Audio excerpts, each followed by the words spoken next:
There's a rule almost everyone repeats. Never buy a home until you've saved a full 20% down.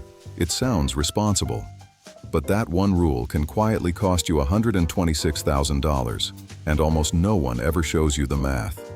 Two people, same city, same salary, same dream, to finally own a home. James does it the way everyone tells you to. He waits until he has saved the full 20% down. Sarah refuses to wait. 7 years later, one of them is sitting on $182,000 in equity, and the other is still saving. Today, I'll show you exactly how, and the math nobody runs for you. Welcome to Quiet Capital Hub, where we build wealth quietly, without the noise.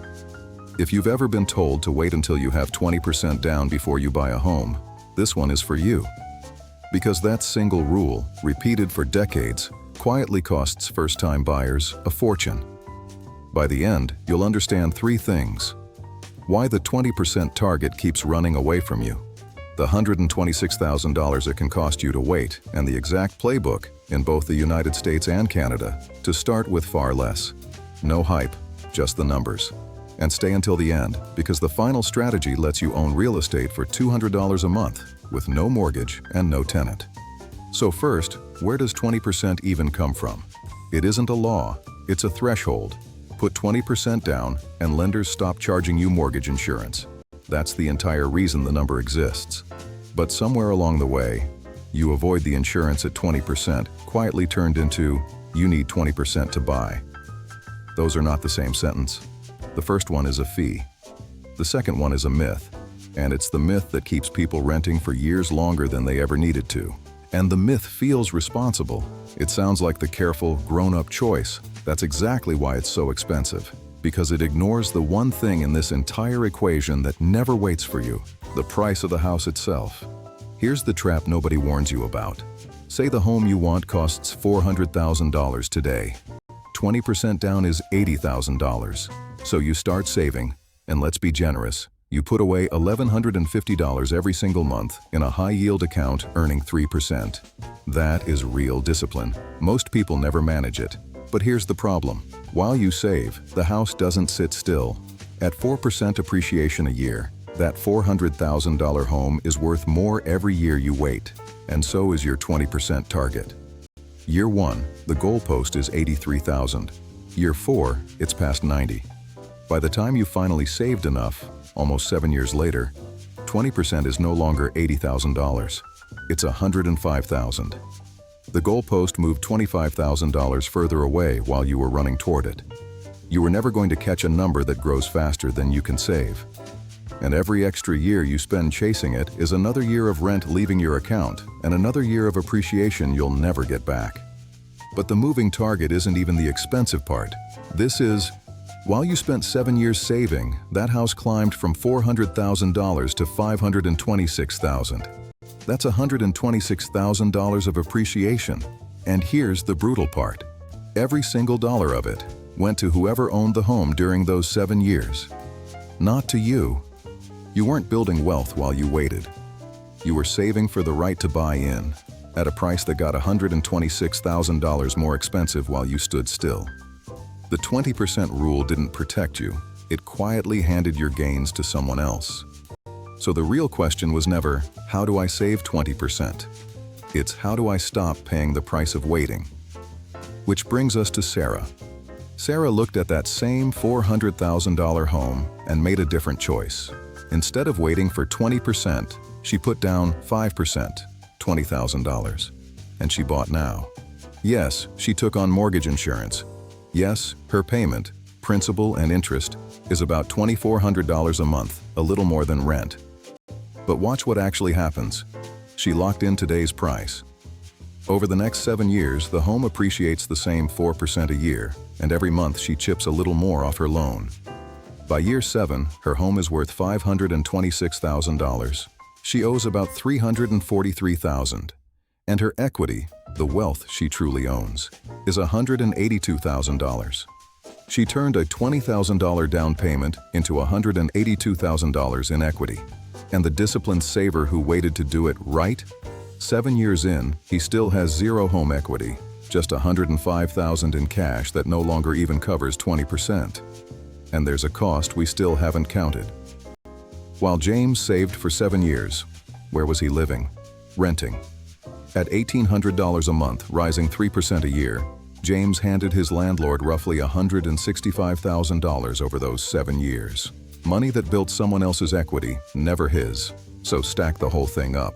The responsible path cost James a moving target, $126,000 of appreciation he never captured, and $165,000 in rent. The safe choice was quietly the expensive one the entire time. Now I can already hear the objection because it's the one everyone raises. But Sarah's paying mortgage insurance. Isn't that just throwing money away? Let's run that number too, honestly. In the United States, PMI on Sarah's loan runs roughly $2,800 a year, and it falls off automatically the moment she reaches 20% equity, which appreciation alone gets her to in about 4 years. Total cost, around $11,400.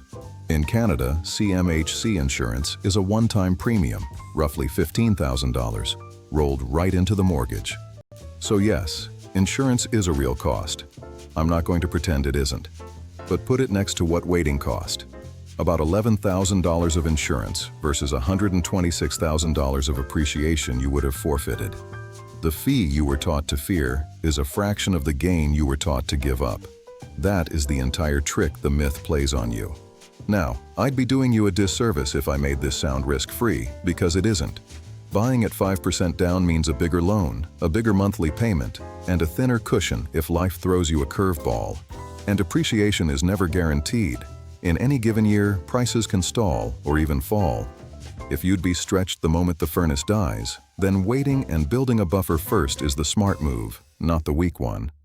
The math in this video assumes 2 things: that you can comfortably carry the payment and that you're buying a home you'll hold for years, not months, because real estate rewards patience and punishes panic. The point was never, buy at any cost. The point is that wait for 20% was never the safe default it pretends to be. So run your own numbers honestly for your own situation, and then decide from the math, not from a rule someone handed you without ever showing you what it costs. But let's be real for a second. Maybe even 5% down isn't on the table for you right now. That's okay. And it does not mean real estate has to wait. Because you can own real estate with no mortgage, no down payment, and not a single tenant through REITs. Real estate investment trusts let you own a slice of hundreds of income-producing properties for the price of 1 share. In the US, that's a broad fund like Vanguard's real estate ETF. In Canada, a few taps inside Wealthsimple or Quest Wealth.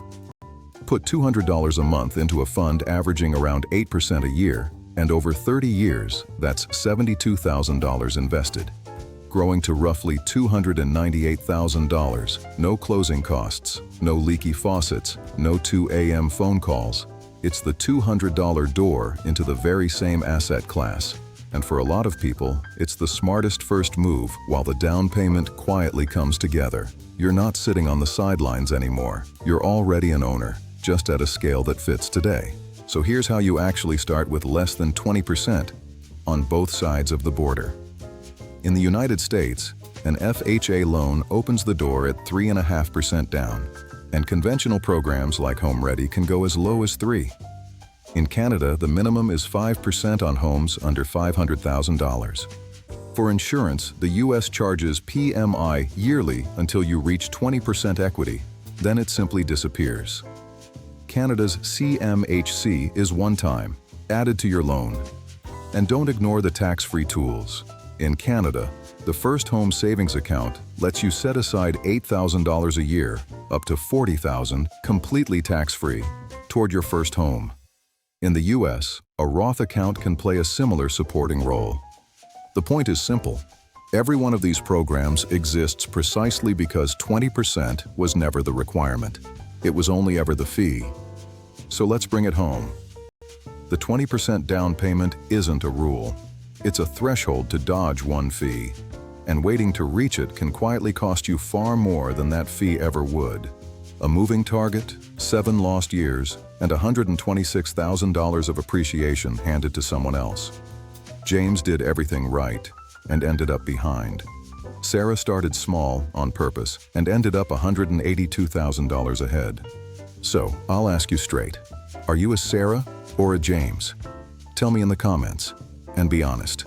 If this changed how you see that down payment, subscribe, because every week we run the numbers, nobody else will. Next, I'll show you house hacking, how a 25-year-old buys her first home at 5% down and lets a tenant cover almost the entire mortgage. After that, the real 5 versus 20% math, side by side. And then a calm, no-fear breakdown of PMI and CMHC, so the insurance never scares you off again. Wealth isn't loud. I'll see you in the next one.